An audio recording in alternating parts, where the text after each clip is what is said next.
గుంతకల్లు నియోజకవర్గంలో 2019 ఎన్నికల్లో వైఎస్ఆర్సీపీ అభ్యర్థి వై వెంకట్రామరెడ్డికి దాదాపుగా 48,000కు పైగా మెజార్టీ వచ్చింది. 2024 ఎన్నికల్లో తెలుగుదేశం పార్టీ అభ్యర్థి గుమ్మనూరు జయరాంకు కేవలం 6,000 ఓట్ల మెజార్టీ మాత్రమే వచ్చింది.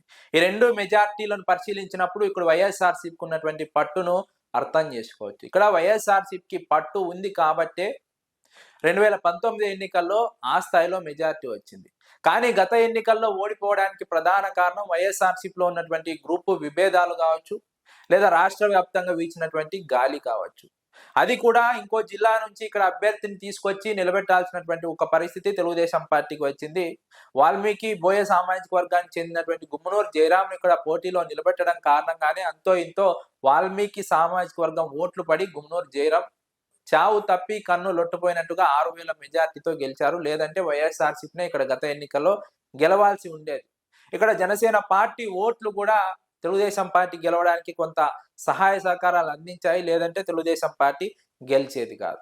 ఇప్పుడు వై వెంకట్రామరెడ్డి ఇన్ఛార్జ్ గా కొనసాగుతున్నారు. ఆయన కూతురు నైరుతిరెడ్డి కూడా చాలా యాక్టివ్ గా పనిచేస్తున్నారు. వచ్చే ఎన్నికల్లో ఆమె కూడా రేసులో ఉన్నారు. అయితే వెంకట్రామరెడ్డికి లేదంటే ఆయన కూతురు నైరుతిరెడ్డికి టికెట్ ఇచ్చే అవకాశాలు ఉన్నాయని ఒక చర్చ ఉంది. అయితే ఇక్కడ లోకల్ ఇష్యూస్ పైన ప్రధానంగా ఫోకస్ చేయడం లేదన్న అసంతృప్తి కార్యకర్తల్లో ఉంది వై వెంకట్రామరెడ్డి పైన. కార్యకర్తలకు అండగా నిలబడుతున్నారు, వారికి ఆర్థికంగా సహకారం అందిస్తున్నారు, ఆత్మస్థైర్యాన్ని అందిస్తున్నారు. కేసులు పెట్టినా, దాడులు చేసినా, దౌర్జన్యాలు చేసినా అండగా నిలబడే ప్రయత్నం చేస్తున్నారు. కానీ లోకల్ ఇష్యూస్ పైన ఫైట్ చేయడం లేదు. స్థానిక సమస్యలపై ఫైట్ చేయడం ద్వారా ప్రజల మనసు చొరగనవచ్చు. అదే సమయంలో మరింత లోతుగా ప్రజల్లోకి వెళ్ళొచ్చు. పార్టీ కార్యక్రమాలు నిర్వహిస్తున్నారు రాష్ట్ర వ్యాప్తంగా పిలుపునిచ్చినప్పుడు.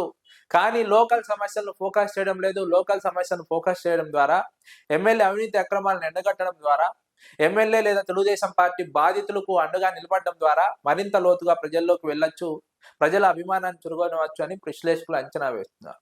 ఇక్కడ వెంకటరామరెడ్డి అక్కడ మాత్రం కొంత వెనుకబడి ఉన్నారు. అదే సమయంలో లోకల్ ఇష్యూస్ ను సోషల్ మీడియా ద్వారా ప్రజల్లోకి తీసుకువెళ్లే ప్రయత్నం చేయాలి. సోషల్ మీడియా వ్యవస్థను స్ట్రెంథెన్ చేయడం ద్వారా మరింత యాక్టివ్గా పనిచేయవచ్చు, మరింత యాక్టివ్గా ప్రజల్లోకి వెళ్ళవచ్చు అన్నది విశ్లేషకుల అంచనా. ఇక్కడ ప్రధానంగా పామిడి వీరాతో వెంకటరామరెడ్డికి విభేదాలు ఉన్నాయి. ఈ విభేదాలు గత ఎన్నికల్లో కూడా కొంత దెబ్బ కొట్టాయని విశ్లేషకులు అంచనా వేస్తున్నారు.